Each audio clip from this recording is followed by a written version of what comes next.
All right, let's get into it.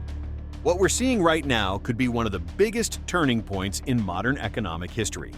In just one day, the United States lit 3 fuses, and each one could set off an explosion in global trade, energy, and technology.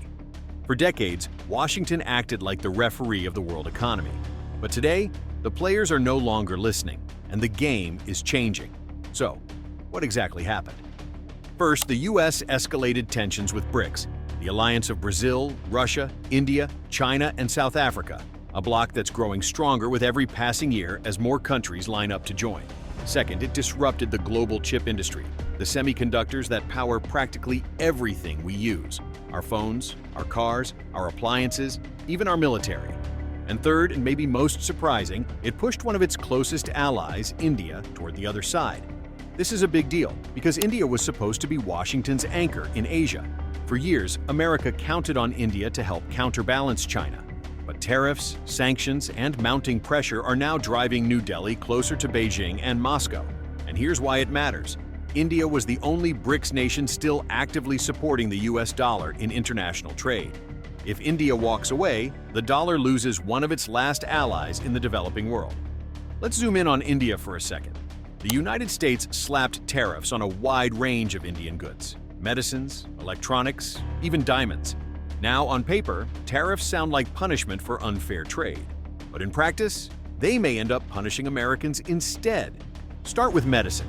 India isn't just another pharmaceutical exporter. It's the pharmacy of the world. 1 out of every 5 generic drugs taken in America is produced in India. We're talking cancer treatments, insulin for diabetes, antibiotics, and blood pressure meds. Imagine what happens if tariffs push prices up by 50%. Hospitals already working at full capacity run out of supplies.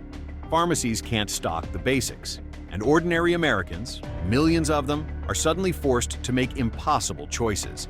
Do they cut back on insulin doses? Do they skip chemotherapy treatments? Do they put off surgery because the medicine isn't affordable? That's not an exaggeration. That's what tariffs can trigger. And here's the kicker. The U.S. cannot replace India's output anytime soon. Building pharmaceutical plants at home takes years, maybe decades, and billions of dollars. India already has the infrastructure.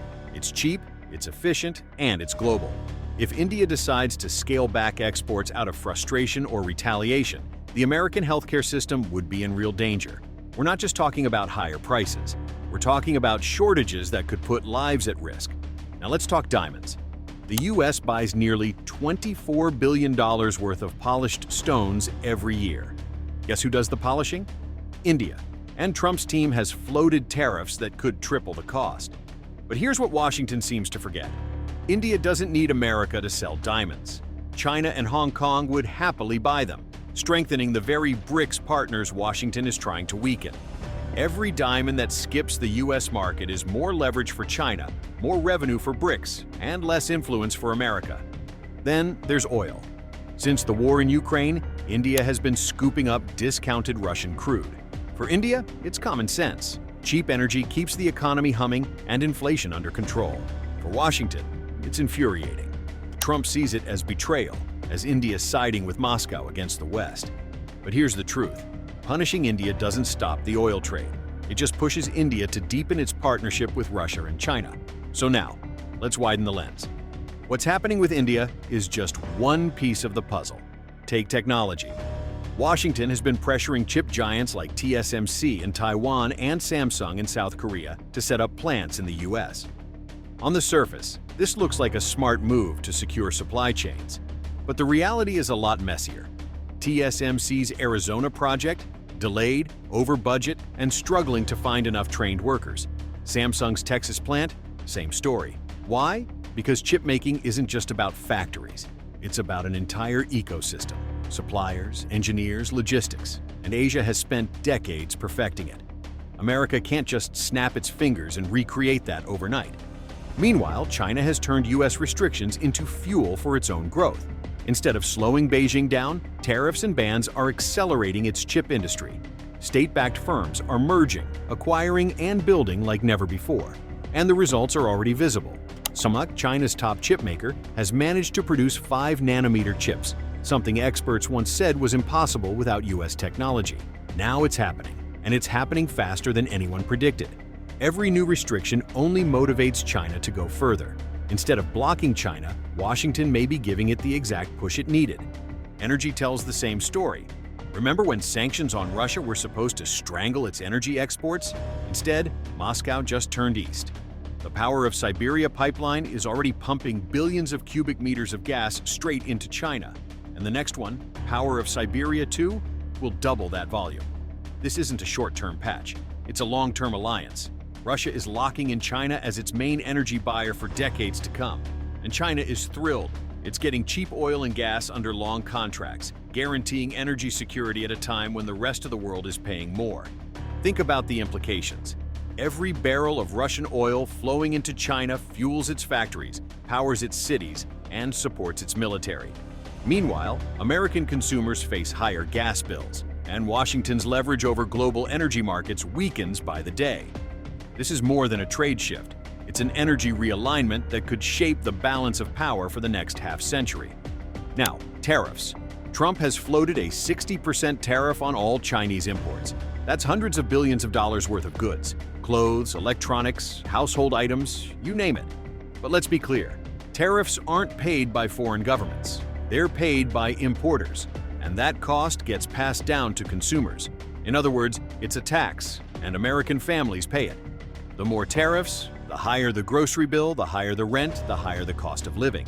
And it doesn't stop with China or India. Brazil is on Trump's radar too. Previously accused of currency manipulation, Brazil could soon face tariffs over its trade with China and its role in BRICS financial projects. But here's the risk. Brazil is one of America's key food suppliers. Soybeans, beef, chicken, coffee, much of it comes from Brazilian farms. Hit that with tariffs, and grocery prices in the U.S. explode. Farmers on both sides lose markets, and once again, BRICS gets stronger. And now comes the part few saw coming: Japan. For decades, Japan was Washington's most reliable ally in Asia. Loyal, predictable, dependable. But things are changing. Tokyo just signed a major deal with India, a BRICS nation. It's also expanding cooperation with Brazil, another BRICS member. And despite tensions with Beijing, Japanese corporations are doubling down on partnerships with Chinese firms, especially in electric vehicles and green technology. Even more alarming, the Bank of Japan is reportedly considering cutting back on its holdings of U.S. government debt. If Japan starts reducing its exposure to treasuries, it sends a chilling message. Maybe U.S. debt isn't the rock-solid asset it used to be. If America's closest allies are hedging their bets, what does that say about Washington's grip on global finance? Here's the bigger picture. Washington is trying to play tough. Tariffs, sanctions, pressure. But the rest of the world is adapting. Allies are hedging, rivals are building. And BRICS, once dismissed as a loose coalition, is now a serious power bloc offering alternatives to U.S. leadership. So here's the bottom line. This isn't just about trade wars. It's about America risking the very foundation of its global influence. The dollar's dominance, the loyalty of allies, the assumption that Washington can always dictate the rules. All of that is being questioned. And that's the real nightmare. Not losing one deal here or there, losing the system itself. The U.S. has long depended on being at the center of global trade and finance. But now, the world is building workarounds. Energy flowing east, chips being made outside U.S. control, financial systems that don't run on the dollar, allies making deals without Washington's blessing. That's the shift we're witnessing. And it's not speculation. It's already happening. So the question now isn't whether America can look tough in the short term. The question is whether it can survive the long game. Can it adapt to a world where power is shared? Or will it double down until its leverage collapses? That's what's at stake right now. And the choices being made in Washington today could shape the next 50 years of global power. Thanks for watching. The global economy is in motion, and what we're seeing now are only the opening moves. Stay tuned, because this story is far from over.